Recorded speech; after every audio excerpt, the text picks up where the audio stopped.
భయపెడుతోంది. ఆగ్నేయ బంగాళాఖాతంలో క్రమంగా బలపడుతోన్న వార్త ఈరోజు తీవ్ర తుఫానుగా మారే అవకాశం ఉందని వాతావరణ శాఖ అధికారులు చెబుతున్నారు. విశాఖకు 830, మచిలీపట్నానికి 920 కిలోమీటర్ల దూరంలో కేంద్రీకృతమైన తుఫాను సోమవారం సాయంత్రం మచిలీపట్నం, నెల్లూరు మధ్య తీరం దాటొచ్చని అంచనా వేస్తున్నారు. తుఫాను తీరాన్ని తాకే సమయంలో తీవ్రత అధికంగా ఉంటుందని అధికారులు తెలిపారు.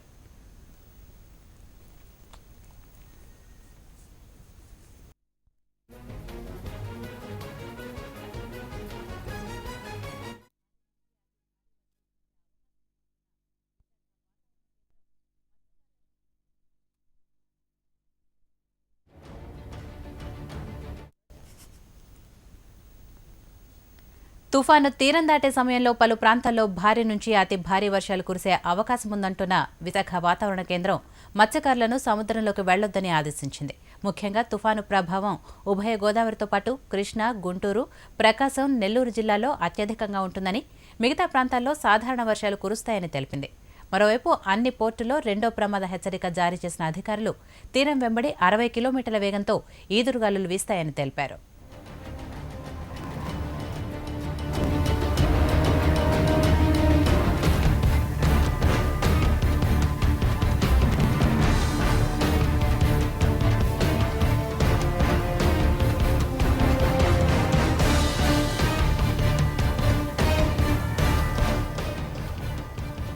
వార్దా తుఫాను ప్రభావంతో తెలంగాణలోనూ వర్షాలు పడతాయని హైదరాబాద్ వాతావరణ కేంద్రం తెలిపింది.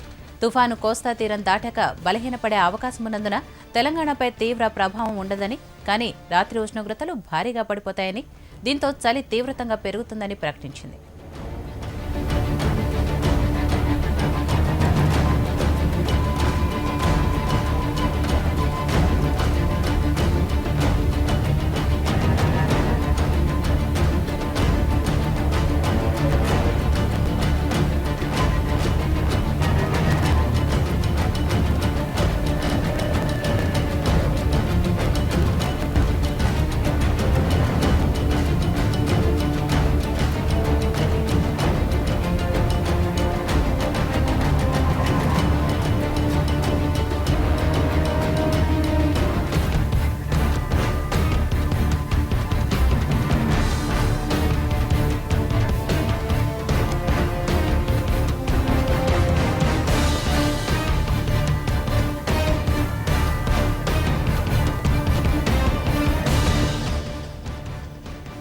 దీనికి సంబంధించి మరిన్ని డీటెయిల్స్ మా విశాఖ రిపోర్టర్ మూర్తి నాడి తెలుసుకుందాం. మూర్తి, వార్దా తుఫాను లేటెస్ట్ అప్డేట్స్ ఏంటి? తుఫాను ప్రభావం ఏ ప్రాంతాల్లో ఎక్కువగా ఉండే అవకాశం కనిపిస్తోంది?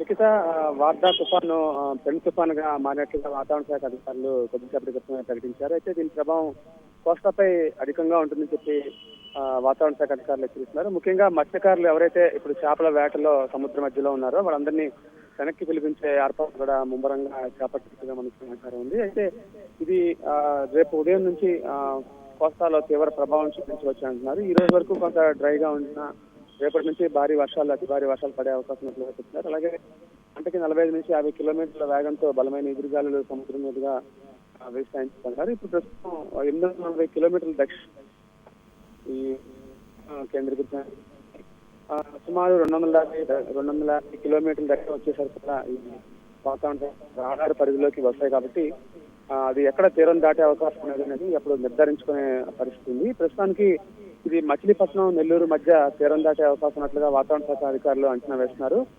మరి కొద్దిసేపటి తర్వాత ఈ లేటెస్ట్ బులెటిన్ విడుదలైన తర్వాత వాతావరణ పరిస్థితులు ఎలా ఉంటాయనే మధ్య వాతావరణ అధికారులు స్పష్టమైన ప్రకటన చేసే అవకాశం ఉంది. ఇలాగా కోస్తా తీర ప్రాంతాల్లో కూడా అప్రమత్తంగా ఉండాలని చెప్పి అధికారులు హెచ్చరిస్తున్నారు. అన్ని పోర్టుల్లో 2 నెంబర్ ప్రమాద హెచ్చరికలు ఎదుర్కొన్నట్లుగా తెలియజేస్తున్నారు. ప్రభుత్వం యంత్రాంగం కూడా దీని మీద ప్రత్యేక దృష్టి సారించింది. హెల్ప్ లైన్ కూడా ఏర్పాటు చేసే పనిలో ఉంది. లోతట్టు ప్రాంత ప్రజలను సురక్షిత ప్రాంతాలకు తరలించే ఏర్పాట్లు కూడా ప్రభుత్వం తీసుకున్నట్లుగా మన సమాచారం ఉంది. లిఖిత, థ్యాంక్ యూ మూర్తి.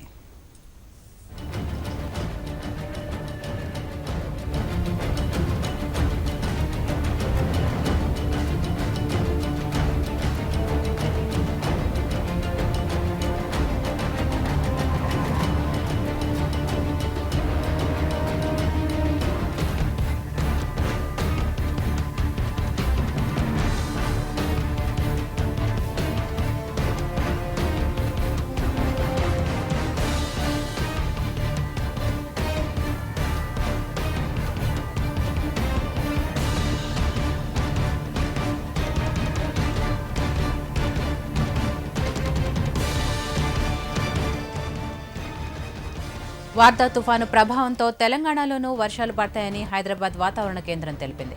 తుఫాను కోస్తా తీరం దాటాక బలహీనపడే అవకాశం ఉన్నందున తెలంగాణపై తీవ్ర ప్రభావం ఉండదని, కానీ రాత్రి ఉష్ణోగ్రతలు భారీగా పడిపోతాయని, దీంతో చలి తీవ్రత పెరుగుతుందని ప్రకటించింది.